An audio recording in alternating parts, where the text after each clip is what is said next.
End gold buyers, మీ కష్టాల్లో నమ్మకమైన మీ ఆత్మీయ నేస్తం. PLA 96th యానివర్సరీ జరుపుకుంటుంది ఆన్ ఆగస్ట్ 1st. అది చెప్తున్నట్టు ఆధిపత్యం గెలుచుకుంటుందా, తైవాన్ని గెలుచుకుంటుందా, ఓడించగలదా అమెరికాని? మీ మాటల్లో ఒక్కసారి. Thank you very much Harshini గారు. మీరు అడిగింది చాలా గొప్ప ఇంపార్టెంట్ దేశానికి సంబంధించిన, భారతదేశ రక్షణకు సంబంధించిన ప్రశ్న మీరు అడిగారు. భారతదేశానికి 15,000 కిలోమీటర్ల ల్యాండ్ బోర్డర్ ఉంది. 3,488 కిలోమీటర్లు we share our land border with China. It's called LAC, line of actual control. Fact, right? 3,488 కిలోమీటర్లు ఎలా మనం కాపాడుకోవాలి చైనా ఇండియా మధ్య బోర్డర్ని అన్నప్పుడు, వాళ్ళకి సంబంధించినంత వరకు ఈ ఇంటర్వ్యూ ద్వారా, ఐ డ్రీమ్ ఇంటర్వ్యూ ద్వారా చైనా బలం ఏంటి, బలహీనత ఏంటి, భారతదేశానికి అది మనం ఏ విధంగా సన్నద్ధమై ఉండాలి అని మనం చూసే ముందల ఐ డ్రీమ్ ప్రేక్షకులకు కూడా చాలా ఉత్సాహం కలిగించే మాట ఒకటి చెప్తాను. మీరు అన్నారు మీ పరిచయంలో 20 లక్షల పైగా చైనీస్ ఆర్మీ ఉన్నది అని. దాంతోపాటు 5 లక్షల పైగా స్టాండింగ్ ఆర్మీ కూడా ఉంది చైనాకి. మరి మన ప్రేక్షకులకు ఉత్సాహం కలిగించే మాట చెప్తానని చెప్పాను కదా. ఇప్పుడు ఏంటంటే అది సైన్యం కాదు యుద్ధాన్ని గెలిచేది, వ్యూహమే యుద్ధాన్ని గెలిచింది. It is not the army that wins the war, it is the strategy that wins the war. I hope I have answered my question, right? So okay, now come back to the basics. China గురించి మనం తెలుసుకుందాం. After all it's our neighbour, మన ఇరుగు పొరుగు దేశం. China, Pakistan, Bangladesh, Nepal, Bhutan, Myanmar, Sri Lanka మన ఇరుగు పొరుగు దేశాలు. భారతదేశానికి 15,000 kilometres of land borders India has, out of which 3,488 kilometers that we share our land border with China. It is called line of actual control. With Pakistan we call it as line of control, LOC, over 3,000 kilometers with Pakistan. Okay, now People's Liberation Army 96th anniversary is going to come very soon. In 1927, 1st August, People's Liberation Army came into existence. Right? What were the conditions which actually paved the way for the creation of the People's Liberation Army? When we look at the military history of the Communist Party of China, let's say the ruling party in China now, they had a big quarrel with the KMT party of the Chiang Kai-shek regime then, and there was a civil war happening in China. So Red Army, the name before the PLA, the initial name was Red Army, that later turned out to be People's Liberation Army, PLA currently. Okay, మన తెలుగు ప్రేక్షకులకి తెలుగులో చక్కగా అర్థమయ్యే విధంగా చెప్పాలి అంటే, ఈ peoples liberation army 20 లక్షల పైగా ఉన్నారు. దరిదాపుగా $298 billion యాన్యువల్ బడ్జెట్ ఉంది వాళ్ళ దగ్గర. 2 పైగా అంటే ఆల్మోస్ట్ 2 నుంచి 4 మధ్య ఎయిర్ క్రాఫ్ట్ క్యారియర్స్ ఉన్నది వాళ్ళ దగ్గర. అంటే ఒక ఏరో ఫైటర్ జెట్స్ని క్యారీ చేయగలిగిన సామర్థ్యం ఉండి సముద్రంలో చొచ్చుకుపోయి ఎయిర్ క్రాఫ్ట్ క్యారియర్స్ వాళ్ళ దగ్గర 2 నుంచి 4 వరకు ఉన్నాయని కొన్ని ఇంటెలిజెన్స్ ఇన్ఫర్మేషన్ రిపోర్ట్స్ ద్వారా. ఎందుకంటే Chinese state is very secretive in nature, అన్ని బయటికి చెప్పదు.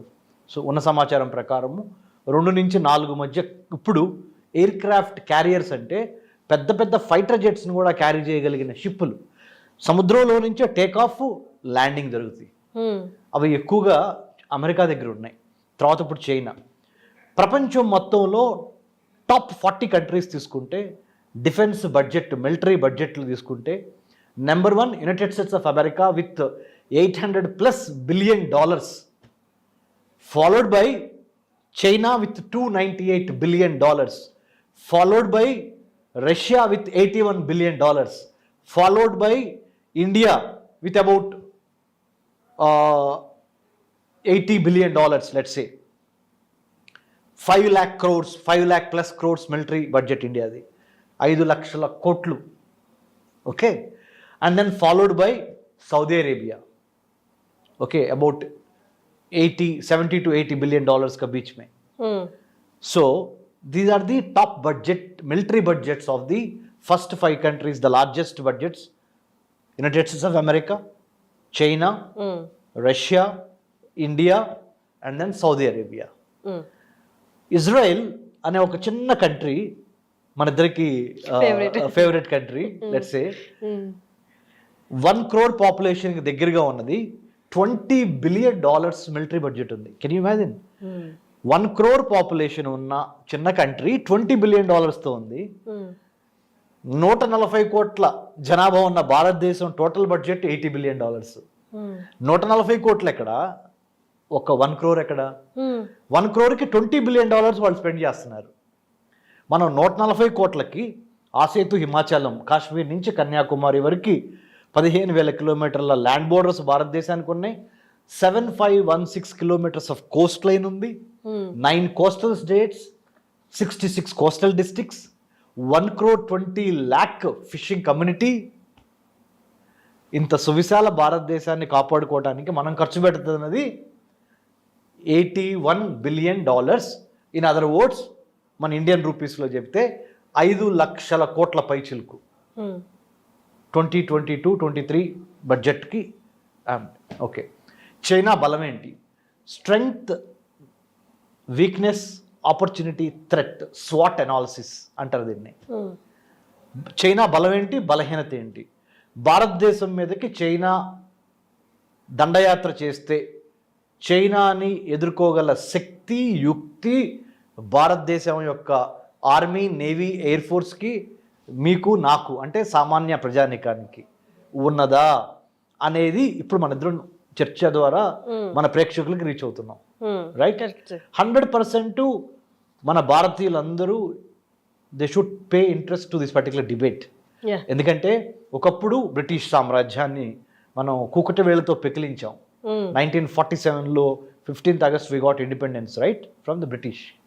Now we have to be very, very careful about Chinese neo-colonialism. అంటే చైనా యొక్క కుతంత్రాలని, తంత్రాలని, మంత్రాలని అర్థం చేసుకునే శక్తి, యుక్తి, చాణక్య నీతి భారతదేశంలో ప్రతి మనందరికీ ఉండాలి. అందరూ అనుకుంటున్నట్టు పాక్ కాదు, చైనా మీద కాన్సన్ట్రేట్ చేయాలి అన్నది మీరు కూడా ఇంతకుముందు చెప్పారు. 100% China is our biggest concern, no doubt about it. మనము చైనాని తేలిగ్గా తీసుకోకూడదు. 1962లో వీ హ్యాడ్ చైనా ఇండియా మధ్య యుద్ధం జరిగింది. యుద్ధంలో మనం కొంత దెబ్బతిన్న మాట వాస్తవం. కాబట్టి ఆ యుద్ధాన్ని నుంచి నేర్చుకున్న పాఠాలతో ముందలకు వెళ్ళి చైనాని సైబర్ స్పేస్లో, అంతర్జాలంలో, మ్యారిటైమ్ స్పేస్, సముద్రయానంలో, అన్నిటికీ మించి పొలిటికల్ స్పేస్, మన రాజకీయ చదరంగంలో, అన్నిటికీ మించి మ్యానుఫ్యాక్చరింగ్ స్పేస్, ఉత్పత్తి తయారీ కర్మాగార రంగంలో, అన్నిటికీ మించి సర్వీస్ సెక్టర్ స్పేస్ అంటే సేవల రంగంలో, ఈ 5 రంగాల్లో చైనా యొక్క ప్రతి కదలికని మీరు, నేను భారతీయులుగా క్షుణ్ణంగా పరిశీలన చేయాలి. చైనా మన పక్క దేశం కాబట్టి చాణక్యుడు కూడా ఒక మాట అంటాడు, చంద్రగుప్త మన చాణక్యుడు, కౌటిల్య అర్థశాస్త్రంలో కూడా, if you cannot win over your enemy, engage the enemy అంటాడు. అంటే నీ శత్రువుని నువ్వు గెలవలేకపోతే ఏదైనా కారణం చేత, ఇప్పుడు మనం చైనాలో గెలవలేవనే ఒక ఇది కాదు, తప్పనిసరిగా గెలవగలం, కానీ శత్రువుని ఎలా ఎంగేజ్ చేయాలి అంటే ఎలా దాన్ని ఆకట్టుకోవాలి, దాన్ని ఏ విధంగా మన కనుసన్నల్లోకి తీసుకురావాలి, మనకు అనుగుణంగా, మన వ్యూహానికి అనుగుణంగా తీసుకురావాలనే దాని మీద ఎక్కువ శ్రద్ధ పెట్టాలి. ఇందాక మీకు నా బిగినింగ్ స్టేట్మెంట్ చెప్పాను, it is not the army that wins war, it is the strategy, వ్యూహం దట్ విన్స్ ద వార్ అని చెప్పాను. So given this we have to assess the Chinese military capabilities. 2 నుంచి 4 వరకు ఎయిర్ క్రాఫ్ట్ క్యారియర్స్, 20 lakh పైగా standing army, plus 5 lakh పైగా reserve army, $298 billion budget, not $1 million, $billion. The second largest military spender or spending చేసే country is China. And China is exporting also arms to many other countries. So ఇది China యొక్క బలం అనుకుందాం. మరి China బలహీనత ఏంటి అన్నప్పుడు 1962 నుంచి ఇప్పుడు వరకు చూసుకుంటే ఎప్పుడు చైనా ఎవరితోనూ యుద్ధం చేసిన దాఖలాలు లేవు. గాల్వాన్ వ్యాలీ కానివ్వండి, మన నార్త్ ఈస్ట్లో మిగతా చోట్ల కనుక చైనీస్ ఇన్కర్షన్స్ చూసినా కానీ, చైనీస్ ఆర్మీ ఇండియన్ ఆర్మీ బాహాబాహి అన్నప్పుడు కూడా ఇండియన్ ఆర్మీదే పైచేయిగా ఉంటుంది చైనీస్ ఆర్మీ మీద. అంటే వాళ్ళ దగ్గర ఆర్మీ ఉంది కానీ యుద్ధంకి వెళ్ళకుండా ఎంత రోజులు కనుక ఖాళీగా ఉంటే it stings, like water stings when it is not flowing. So same way you have so much of army but you are not being used to the warfare, then there is no great effect. So కాబట్టి చైనాకి కాన్స్క్రిప్షన్ అంటే తప్పనిసరిగా మిలిటరీలో పనిచేయాలి అనే ఒక లా ఉన్నప్పటికీ దాన్ని ఎప్పుడు వాళ్ళు బలవంతంగా ఎన్ఫోర్స్ చేయలేదు. కాబట్టి చైనీస్ ఆర్మీ ఎక్కువ సంఖ్యలో ఉన్నది.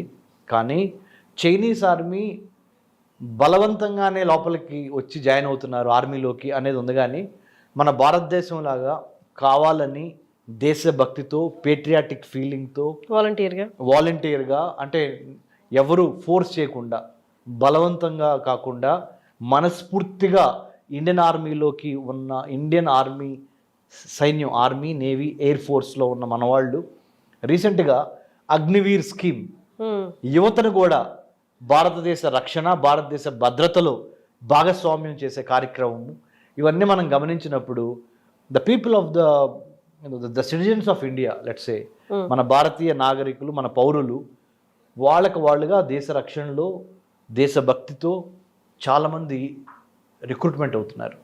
అది చైనాలో దానికి రివర్స్ సీన్ ఉంది.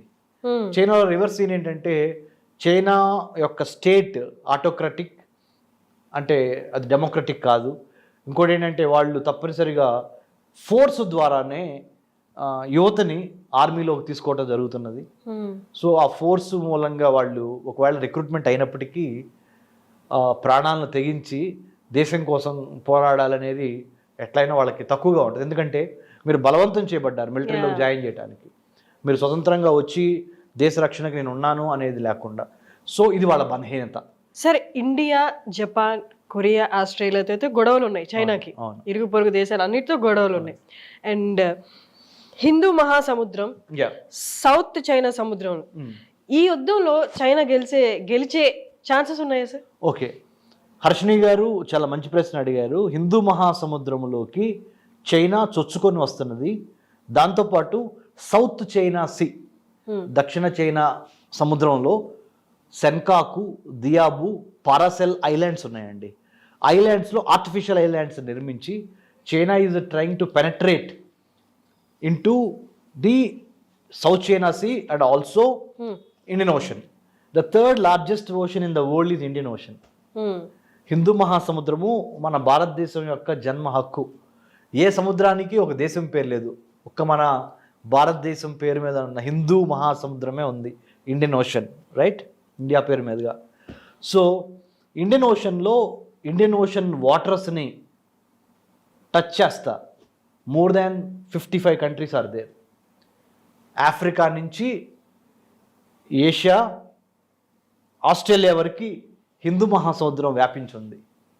చూడండి ఎంత పెద్దదో, 3 ఖండాలను కలుపుతుందండి. 3 ఖండాల మధ్య ఉన్నది. ఒక పక్కన ఆఫ్రికన్ కాంటినెంట్, ఇంకో పక్కన ఏషియా, ఇంకో పక్కన ఆస్ట్రేలియా వరకు ఇట్ ఈస్ ఎక్స్పాండెడ్ హిందూ మహాసముద్రం, Indian ocean. So China is not a natural party to Indian ocean or natural doesn't have any rights to get into the Indian Ocean, but it is heavily dependent on Indian Ocean waters. Hindu మహాసముద్రంలో గనక if India or some other country or Indonesia, Malaysia మధ్య ఉన్న Malacca straight ద్వారా choke point అంటారు అది, లేకపోతే ఈ ఏరియాస్లో కనుక చైనాకి షిప్పులు వెళ్లకుండా మనం ఏదన్నా ఒక యుద్ధం ద్వారా కానీ లేకపోతే ఏదైనా అవాంఛనీయ సంఘటనల ద్వారా కానీ షిప్స్ కనుక ప్రయాణం చేయడం ఆగిపోతే 40% of the Chinese crude oil, natural gas liquid petroleum gas, everything is imported by other countries from West Asia to China through Indian Ocean.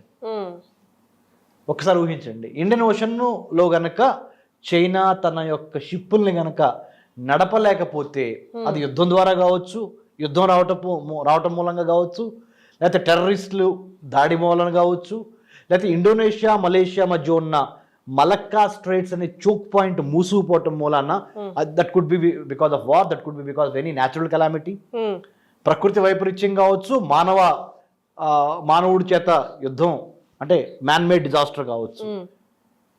If the ships that are plying in the Indian Ocean waters through choke points like Malacca Strait and some other important areas, if it gets stuck, China is collapsed. అందుకనే China ఏం చేస్తుందంటే belt and road initiative BRI 2013 Xi Jinping the current premier of China has started Belt and Road Initiative in 2013. You know what does it mean?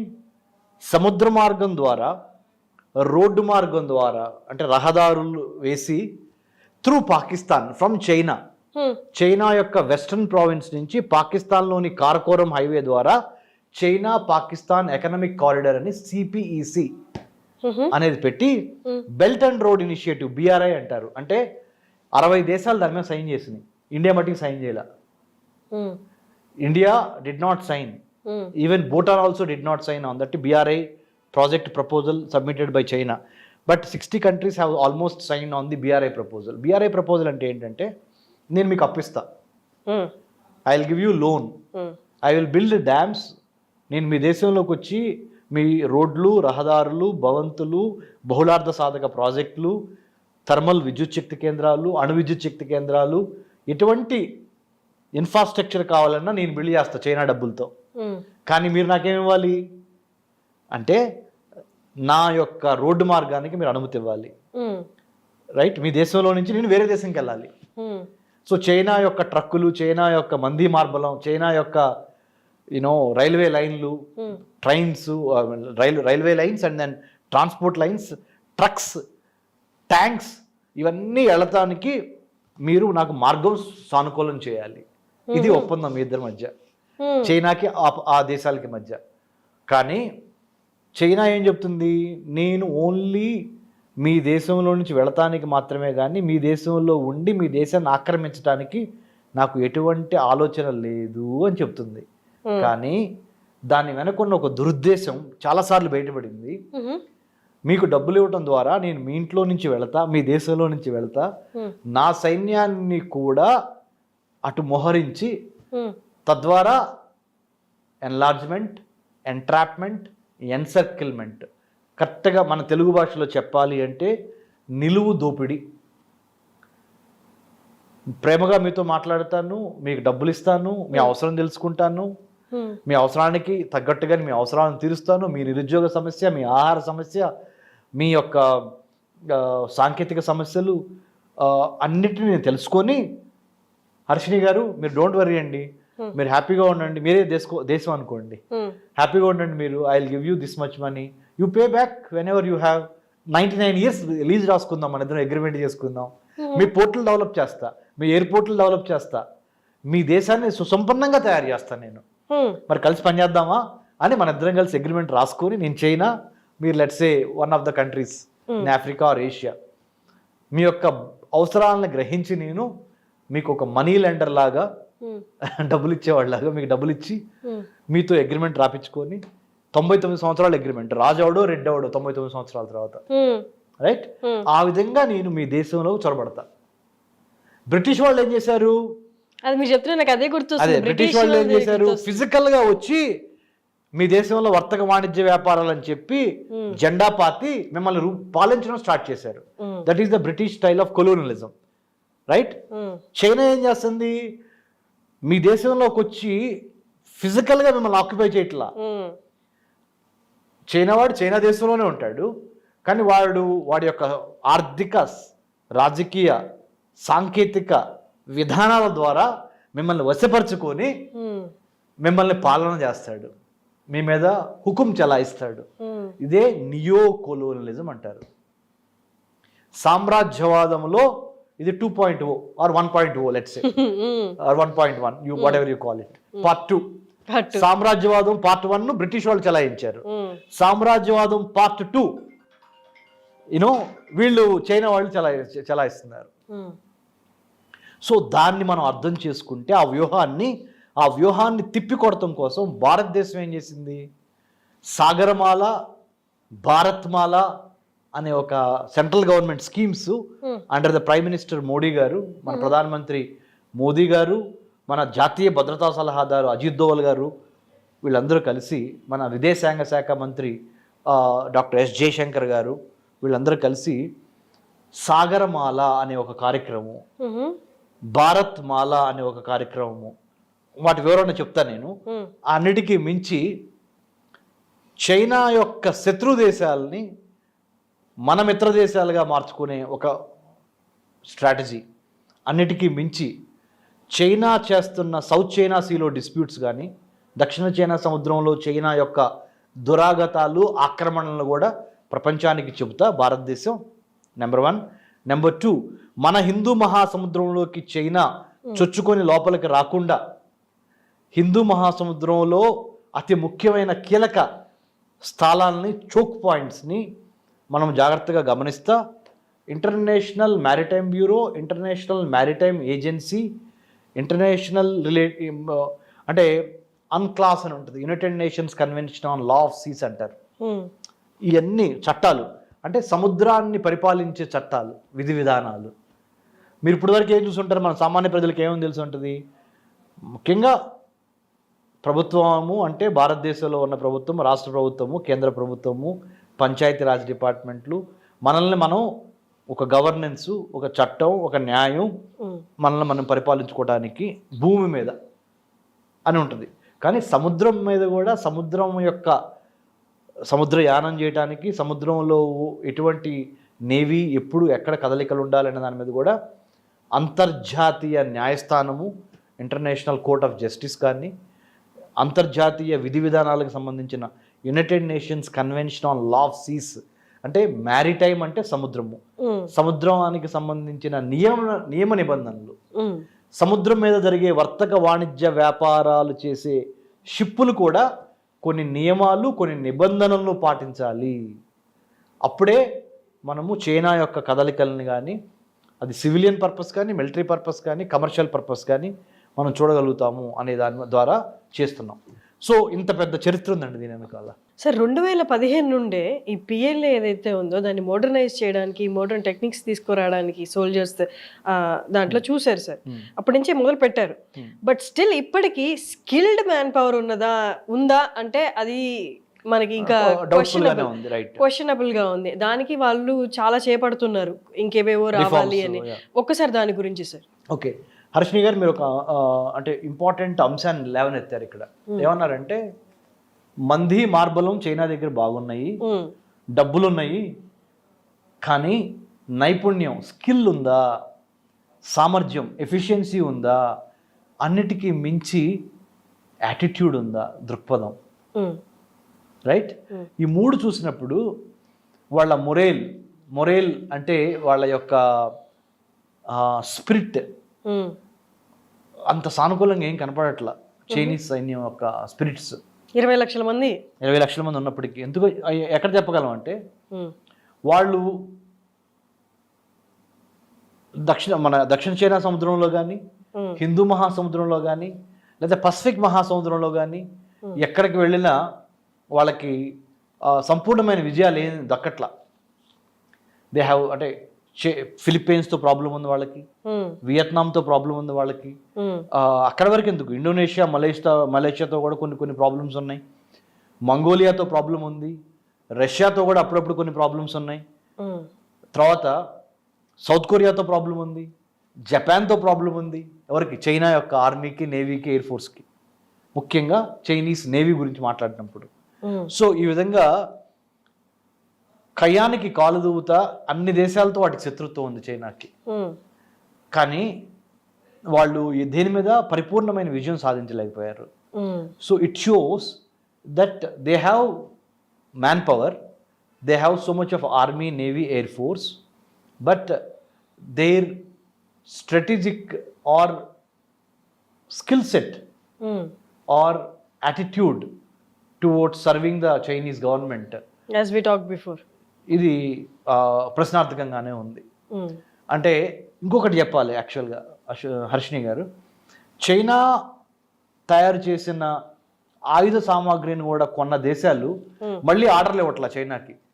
ఎందుకంటే నాసిరకం ఆయుధాలు, very cheap.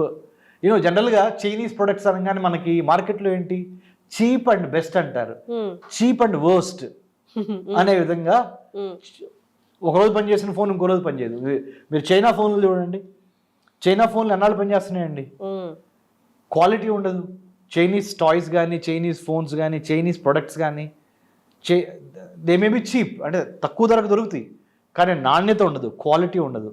అదే China యొక్క army తయారు చేసిన యుద్ధ పరికరాల మీద, let's say the weapons, the arms and ammunitions that have been produced by the Chinese army are not doing good. Nobody is trying to buy. So there is some kind of aversion in the last 5 to 6 years. So 2015 నుంచి మీరు అడిగారు, last 5 to 6 yearsలో China యొక్క ఎగుమతులు to other countries in terms of arms and ammunitions coming down. తద్వారా మనకేం అర్థమవుతుంది అంటే China యొక్క ఆర్మీ తయారు చేసిన, లేకపోతే చైనీస్ మ్యానుఫ్యాక్చరింగ్ యూనిట్స్ తయారు చేసిన ఆర్మ్స్ అండ్ ఎమ్యునేషన్స్కి అంతర్జాతీయ ఆయుధ మార్కెట్లో విలువ తగ్గుతూ వస్తున్నది, ఎందుకంటే క్వాలిటీ ప్రాబ్లం ఉంది.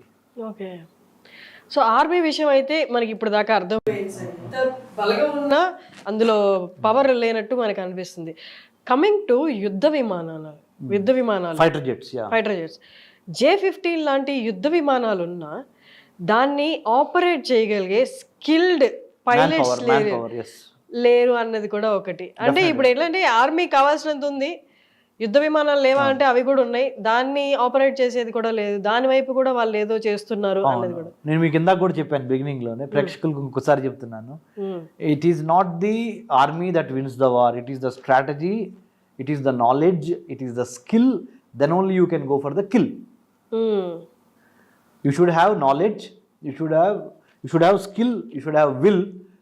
More than anything else, ఈ రెండు కలిసినప్పుడే you can go for the kill. What do I mean by that అంటే, అత్యాధునికమైన ఆయుధాలు ఉండటం ఒక ఎత్తు, ఫైటర్ జెట్స్ కానీ, ఎయిర్ క్రాఫ్ట్ క్యారియర్స్ కానీ, ట్యాంక్స్ కానీ, you name 100 weapons with 100 numbers with billions of dollars, it doesn't matter unless and until you know how to put that particular equipment to use. So training capacity building, capabilities building and capacity building, there are two things, capacity building and capabilities building. ఈ రెండు Chinese ఆర్మీకి ఈ మధ్యకాలంలో తగ్గుతున్నది అని lot of research is telling.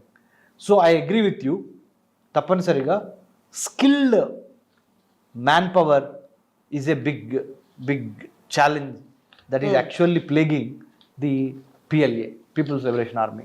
అలాగే అందులో women pilots ని కూడా స్కిల్స్ నేర్పించి చేర్చాలన్నది కూడా నడుస్తుంది కదా సార్ డిస్కషన్. యువతని బలవంతంగా చైనీస్ ఆర్మీలోకి తీసుకోవాలి, నేవీలోకి, ఎయిర్ ఫోర్స్లోకి అనేది కూడా చైనా యొక్క communist Party of China CPC యొక్క ఒక అభిమతంగా ఉన్నది. కానీ దానికి వ్యతిరేకంగా కూడా చైనాలో కొంత అన్రెస్ట్ ఉన్నమాట వాస్తవం. So we have to wait and see how it's going to turn out to be in the near future.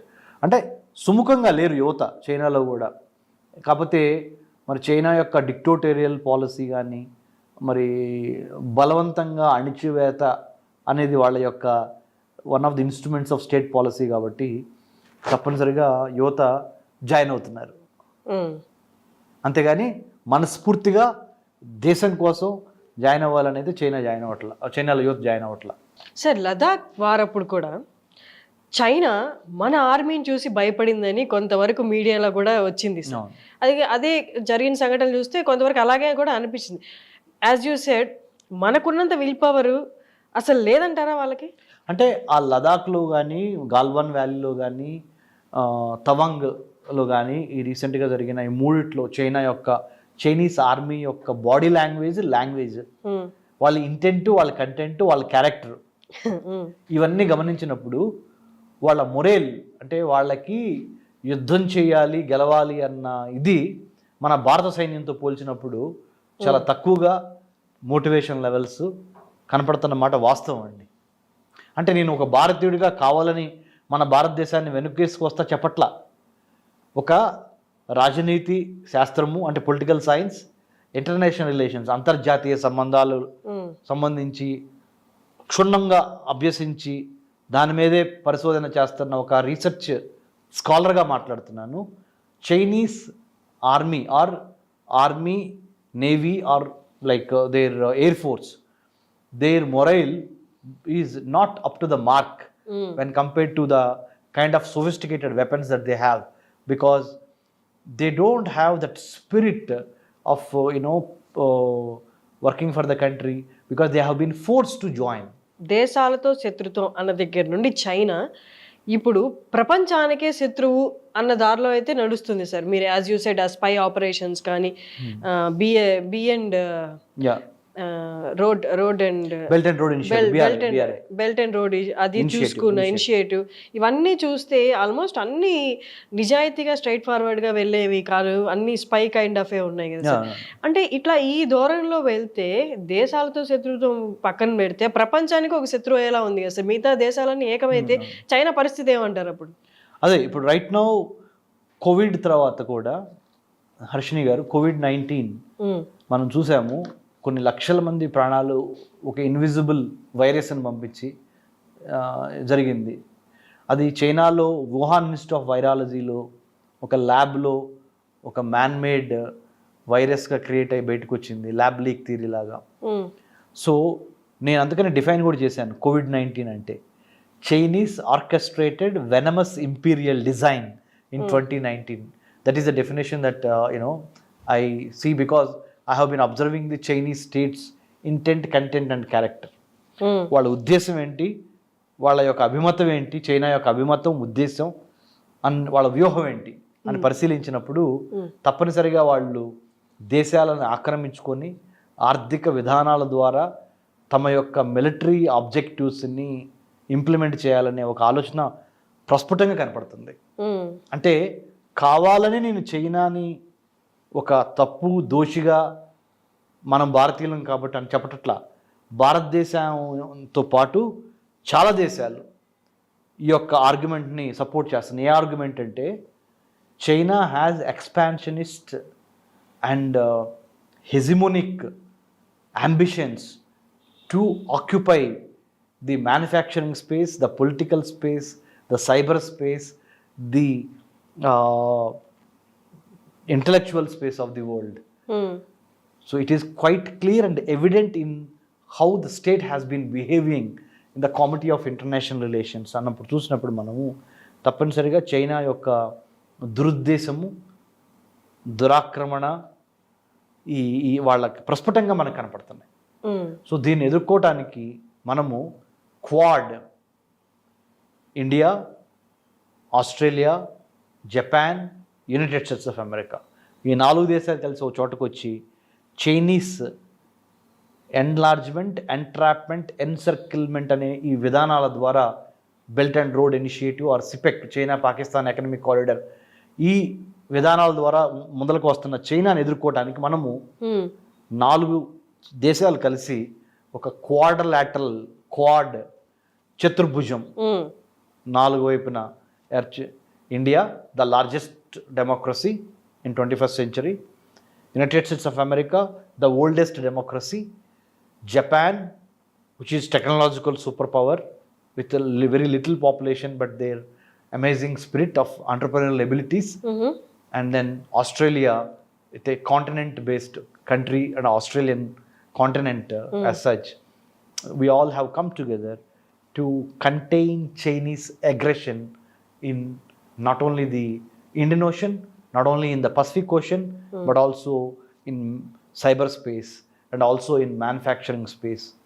So I think this is the counter reaction to Chinese enlargement, entrapment and encirclement in the strategic terms to say.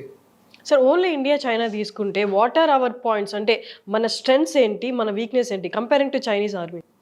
I told you that's బిగినింగ్లోనే మనం మాట్లాడుకున్నాము, వ్యూహం మాత్రమే యుద్ధాన్ని గెలవగలదు, సైన్యం కాదు అని. ఎక్కువ మంది చైనాకి సైనికులు ఉన్నారు, ఎక్కువ మనకన్నా బడ్జెట్, మన బడ్జెట్ $81 బిలియన్, వాళ్ళ బడ్జెట్ $298 బిలియన్. మనకన్నా ఎక్కువ, ఎన్నో రేట్లు ఎక్కువ డబ్బు ఖర్చు పెడుతున్నారు వాళ్ళు, చైనా వాళ్ళు. కానీ అది యుద్ధాన్ని గెలవగలదా అంటే గెలవలేదు. ఎందుకంటే మనకున్న స్ట్రెంగ్త్ ఏంటంటే మన భారతదేశంలో ఉన్న ప్రతి పౌరుడు భారతదేశం కోసం స్వచ్ఛందంగా మిలిటరీలోకి జాయిన్ అవుతున్నాడు. గొంతు మీద కత్తి పెట్టి నువ్వు మిలిటరీలో జాయిన్ అవ్వాలని ఎవ్వరూ భారత ప్రభుత్వం ఎప్పుడు గత 75 సంవత్సరాల్లో ఎప్పుడు మన ఏ సిటిజన్ని, ఏ దేశ మన భారతదేశంలో ఎప్పుడు పౌరుణ్ణి బలవంతంగా ఇండియన్ ఆర్మీలోకి జాయిన్ చేయాలి. అక్కడ బలవంతంగా చైనీస్ ఆర్మీలోకి జాయిన్ చేయబడుతున్నారు. కమ్యూనిస్ట్ పార్టీ ఆఫ్ చైనా బలవంతంగా తోస్తున్నది. ఇక్కడ తెలిసిపోద్ది కదండి, మనస్ఫూర్తిగా ఫోర్స్ చేస్తారు. మీరు you cannot demand respect, you have to command respect అంటారు, రైట్? ఇక్కడ మనము భారతదేశం అనే సంబంధించి ఆ ప్రేమ, అది మనకున్నది, ఆ త్యాగ నిరతి అక్కడ అది లోపిస్తున్నది. ఇది ఒకటి. ఇంకోటి, అన్నిటికన్నా మించి టెక్నాలజీ ఉండొచ్చు వాళ్ళకి, కానీ చైనా యొక్క యుక్తులు, కుయుక్తులు, వాటి యొక్క దుర్మార్గపు ఆలోచనలు ప్రపంచంలో చాలా దేశాలకు అర్థమైంది. ఆఫ్రికన్ కాంటినెంట్లో ఉన్న 50 పైగా దేశాలు చైనా యొక్క నియో కొలోనియల్ విధానాలను గమనించి మొన్నటి వరకు చైనాకి సంబంధించిన ఎన్నో వేల కోట్ల, లక్షల కోట్ల పెట్టుబడులు ఆఫ్రికా దేశాల్లో జరుగుతున్నాయి. ఇప్పుడు African continent also is realising Chinese vicious kind of a strategy. So ఆఫ్రికాలో కూడా తిరుగుబాటు స్టార్ట్ అయింది. పాకిస్తాన్లో కూడా చైనాకి వ్యతిరేకంగా, మొన్నటి వరకు Pakistan China very strange bed fellows, they shared wonderful relationship, rather illegitimate relationship. ఇప్పుడు చైనాకి పాకిస్తాన్కి మధ్య ఎట్లా ఉంది తెలుసండి, పాకిస్తాన్లో సాధారణ ప్రజానికం కూడా చైనీస్ ఆర్మీకి వ్యతిరేకంగా పోరాటాలు చేసే పరిస్థితికి వచ్చింది. శ్రీలంక దివాళా తీయడానికి కారణం చైనా యొక్క పెట్టుబడులు, చైనా తన ఆర్థిక విధానాలది కూడా చాలా ఉన్నది. అది కూడా శ్రీలంకకు అర్థమైంది. శ్రీలంకలో జరుగుతున్న ఆకలి బాధలు, వీటనికి కూడా చైనా యొక్క కుయుక్తులు, కుట్ర ఉంది అనేది శ్రీలంక సింహళీ జాతీయులు తెలుసుకున్నారు.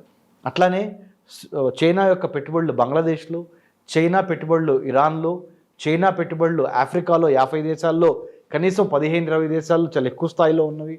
ఎక్కడ చూసినా చైనాకు ఒక రకమైన వ్యతిరేకత చాలా స్లోగా కానీ వెరీ సటిల్గా తప్పనిసరిగా స్టార్ట్ అయింది. అది మేము గమనిస్తున్నాం. తైవాన్ చైనా జయించగలదా సార్? చైనాకి తైవాన్కి జరుగుతున్న గొడవ, చైనా ఏముంటుందంటే వన్ కంట్రీ, తైవాన్ నాదే, తైవాన్ వేరే దేశం కాదు, తైవాన్కి సార్వభౌమాధికారం లేదు అని అంటది. తైవాన్ ఏమంటది, 100% చైనా యొక్క దురాక్రమణని ఎదుర్కొని నేను చిన్న దేశమే కావచ్చు కానీ తప్పనిసరిగా నేను స్వతంత్ర దేశంగానే ఉంటాను, నేను చైనాతో కలవను అని తైవాన్ అంటది, రైట్? ఈ రెండింటికి మధ్య జరిగే దానికి అమెరికా కూడా తైవాన్కి మద్దతు ఇస్తుంది. అమెరికాతో పాటు చాలా కంట్రీస్ కూడా తైవాన్కి మద్దతు ఇస్తున్నాయి. బట్ చైనాకి స్నేహితులైన నార్త్ కొరియా లాంటి దేశాలు వాళ్ళు మటుకి చైనాకి మద్దతు ఇస్తున్నారు తైవాన్ విషయంలో. సో ఇండియా, మనము we are actually supporting Chinese, the Taiwanese independent nationalistic feelings. So we are on the side of, Taiwan. Okay. So ఇది ఎందుకంటే మీరు ప్రేమతో గెలుచుకోండి కావాలంటే, బుజ్జగించో బామాలో గెలుచుకోండి తైవాన్ని, అంతేగాని మిమ్మల్ని సర్వనాశనం చేస్తాము, మా యుద్ధ విమానాలని పంపించి తైవాన్ని స్మాష్ చేస్తాము అని బలవంతంగా తైవాన్ని లాక్కుందామని చూస్తే చైనా యొక్క మెయిన్ ల్యాండ్లోకి ప్రపంచ దేశాలు అయితే చూస్తా ఊరుకో. అంతే. So that is about China Taiwan issue. Sir Ukraine Russia war నుండి మనం నేర్చుకోవాల్సిందంటే ఏమని చెప్తారు sir? Very important question Harshini గారు మీరు అడిగింది. రష్యా యుక్రెయిన్ వారు వాళ్ళకి స్టార్ట్ అయ్యి ప్రారంభం అయ్యి తెలుగులో చెప్పాలంటే 2022 ఫిబ్రవరి 24న 24th of February 2022 war broke out between Russia and Ukraine. Till this day, today is 25th July 2023 as we are talking. Still the war is never ending. It's happening. What are the lessons that we have to learn from this particular history or this particular war between India and Russia and Ukraine? Ante technology has taken over. Drones are playing an important role in the warfare. 21st century 21వ శతాబ్దంలో యుద్ధ నీతి, యుద్ధ రీతి, యుద్ధ గతి మారిపోయింది. No longer eye to eye contact, it is cyber, it is drone, it is tech savvy war అయిపోయింది అది. అంటే సాంకేతిక పరిజ్ఞానం ఎవరికి ఎక్కువ ఉందో వాళ్ళు యుద్ధ విజేతలుగా నిలిచే అవకాశం ఉంది. అదొకటి మనం గమనించాలి, నెంబర్ 1. కాబట్టి therefore we should spend more time and energy on tech related issues to add arsenal to our Indian Army, Navy, Air Force or military, whatever you say. Number 1.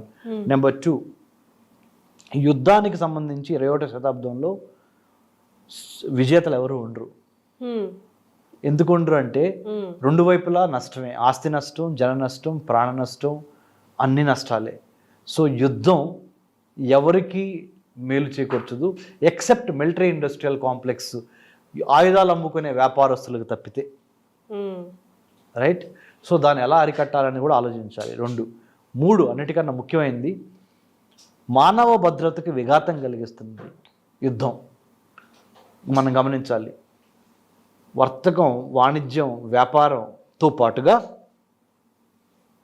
ఆహార కొరత, మంచినీటి కొరత, న్యూక్లియర్గా మారితే యుద్ధం అంటే అణ్వాయుధాలతో మారితే వినాశనం తప్పదు. కాబట్టి so by any count we have to make everything possible in our efforts to contain or control or constrict the war.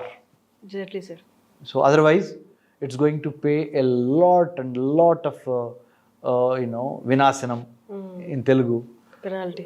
So we have to be careful about that. These are the lessons. And also most importantly, we have to be having the plan. Anything can happen anytime. So the preparedness should be on our, like we have to be on our toes. Plan, prepare, perspire and inspire. And also knowledge and skill. You should have a very good attitude.